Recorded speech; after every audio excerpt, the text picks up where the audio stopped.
Bonjour à tous, j'espère que vous allez bien, que vous avez passé un joyeux Noël si jamais vous le fêtez. Chaque année au Japon, ils décident du kanji de l'année qui est censé représenter l'année écoulée. Et pour 2025, ils ont choisi Kuma, l'ours. C'est un choix qui peut paraître étonnant mais qui en fait est très logique parce que ça fait quelques mois que les attaques d'ours font la une des journaux japonais. Sur l'année 2025, les chiffres provisoires qui ont été publiés par les autorités japonaises font état de plus de 200 incidents, plus de 230 personnes blessées et au moins une dizaine de décès liés à des attaques d'ours. Ce qui est le plus étonnant, c'est qu'on parle pas d'attaques d'ours sur un randonneur au fin fond de la forêt, mais de rencontres d'ours au quotidien, dans des champs, sur des routes de campagne, dans des villages en bordure de forêt. En fait, dans certaines régions, croiser un ours, c'est devenu un événement normal de la vie quotidienne. Ça fait un moment que j'avais envie de parler de ce sujet, déjà parce que j'ai envie de faire beaucoup plus de vidéos sur la faune et la flore japonaise, et aussi parce que j'ai lu des trucs vachement intéressants qui expliquent pourquoi il y a de plus en plus d'attaques d'ours, quelles sont les solutions qui peuvent être mises en place, et puis je voulais aussi vous donner des conseils au cas où vous allez visiter ces coins du Japon. Tokimeki.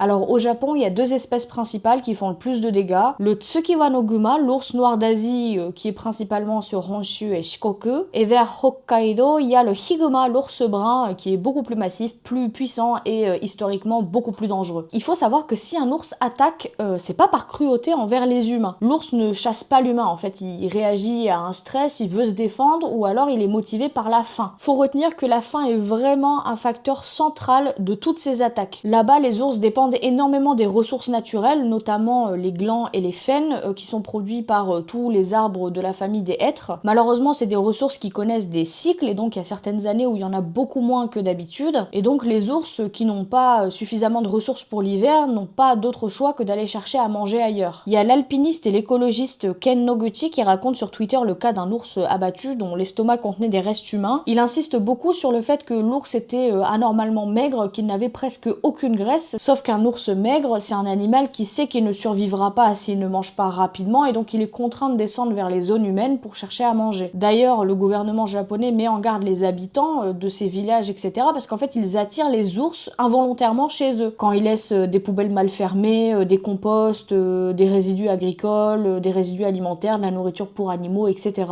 Le problème, c'est qu'un ours, ça apprend très vite et s'il sait qu'il va trouver de la nourriture à cet endroit, bah il va revenir. En dehors des ce qu'ils appellent les attractifs, les trucs qui attirent les ours, il y a un autre problème, c'est la transformation des campagnes japonaises. Vous le savez, au Japon, il y a un grand vieillissement de la population, et donc il y a plein d'agriculteurs ou de fermiers qui décèdent, ou alors qui sont trop vieux pour continuer à travailler, et leurs terres, leurs champs, leurs parcelles de forêt ne sont pas reprises par leur famille ou des personnes plus jeunes. Il y en a aussi beaucoup qui sont tout simplement plus capables de payer la taxe foncière pour leur terrain, et donc finissent par les abandonner. Puis il y a tout simplement l'exode rural, le fait que les gens partent des campagnes pour aller travailler en ville parce qu'il y a plus d'opportunités. Toutes ces raisons font que ce qu'on appelle les zones tampons disparaissent. Une zone tampon, c'est quoi ? C'est tout simplement un espace qui sert d'intermédiaire entre la forêt et les habitations. Donc ça peut être un champ, un terrain vague, bref, tout ce qui est une zone dégagée qui permet de limiter les rencontres parce qu'en fait les ours en s'approchant ils peuvent pas se cacher. Mais quand ces terrains ou ces forêts sont plus entretenus, la végétation elle pousse, ça forme des friches et ça crée ce qu'on appelle des corridors écologiques. C'est des passages naturels qui permettent aux animaux de se déplacer facilement d'un milieu à un autre. C'est à cause de ça que les ours peuvent circuler discretos entre la montagne et le village. Il y a aussi un autre point important, c'est le déclin de la culture des matagi, les chasseurs traditionnels d'ours. Les matagi,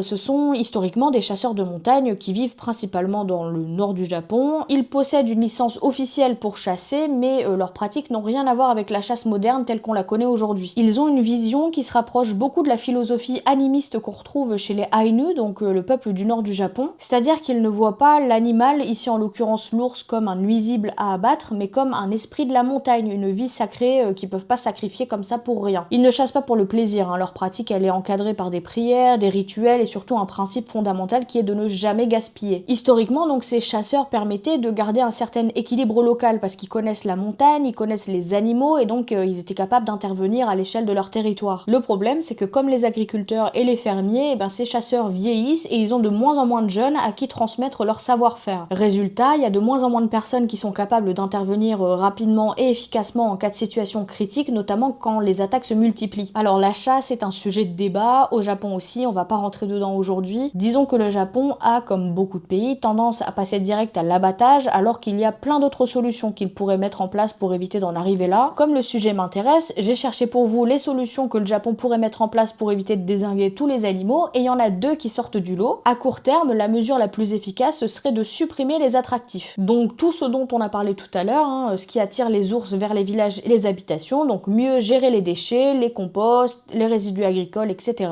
Il pourrait aussi prendre des mesures de terrain, donc installer des clôtures, débroussailler plus régulièrement et entretenir plus régulièrement les abords des villages pour laisser une meilleure visibilité. Mais l'autre mesure à long terme, ce serait de carrément repenser la gestion forestière du pays. Je sais pas si vous le saviez, mais le Japon est un pays extrêmement forestier. Il y a presque 68% de son territoire qui est composé de forêts. Le problème, c'est qu'elle n'offre pas assez de nourriture pour les animaux. Autrefois, les forêts naturelles japonaises étaient composées de feuillus, donc des hêtres, des chênes, mais après la Seconde Guerre mondiale, pour répondre à la demande grandissante de bois, en fait, toutes ces forêts ont été transformées en plantations de conifères, donc des cèdres, des cyprès japonais, et aujourd'hui, 40% des forêts japonaises sont des forêts plantées. Le problème, c'est que ces plantations, qu'on appelle monoculture, offrent beaucoup moins de nourriture naturelle aux animaux que les forêts mixtes ou feuillues. Et donc, on en a parlé, mais quand il n'y a plus de nourriture en montagne, et ben les ours n'ont pas d'autre choix que de descendre vers les villages pour essayer de trouver quoi se mettre sous la dent. Donc la solution à long terme, si on veut que l'ours reste en montagne, ce serait de restaurer les forêts qu'il nourrissent. Ça permettrait aussi de recréer des zones, donc une zone cœur pour la faune, une zone sécurisée pour les humains, et puis des zones tampons qui sont fonctionnelles. C'est une solution sur le long terme qui risque de coûter énormément d'argent, c'est pour ça que le gouvernement japonais ne s'y attelle pas pour l'instant, mais c'est la seule solution logique, parce que tant qu'il n'y aura pas de nourriture en forêt, les ours continueront de descendre, et au final les attaques vont se multiplier. Sans forêt capable de nourrir les animaux, aucune coexistence n'est possible. Voilà pour le topo sur le sujet. Maintenant, que faire si vous allez dans une région du Japon où il y a beaucoup d'ours? Les autorités locales donnent énormément de règles pour réduire les risques de rencontrer un ours. Alors, le plus important, c'est de s'informer, évidemment. Il y a des panneaux pour indiquer la présence possible d'ours et des alertes locales qui sont diffusées très régulièrement. On vous recommande d'éviter de partir en randonnée seul, d'éviter l'aube et le crépuscule, de faire du bruit dans les zones de faible visibilité, de ne laisser aucune nourriture accessible. Avec vous, vous pouvez prendre une clochette ou de quoi faire du bruit, un sifflet par exemple, un sac hermétique pour les déchets et la nourriture, et dans certaines régions, un spray anti-ours, quand c'est conseillé uniquement. Vous avez respecté tout ça et vous vous retrouvez quand même face à un ours. Selon les autorités, le plus important c'est de rester calme. Dans la plupart des cas, l'ours vous a déjà repéré et va s'éloigner de lui-même. S'il ne semble pas vous avoir remarqué, il faut signaler doucement votre présence en faisant un peu de bruit, puis s'éloigner lentement. Faut pas crier, faut pas faire de gestes brusques, faut pas courir et ne surtout pas lui tourner le dos. Ils disent qu'un ours peut parfois faire une charge d'intimidation sans attaquer réellement. Dans ce cas-là, gardez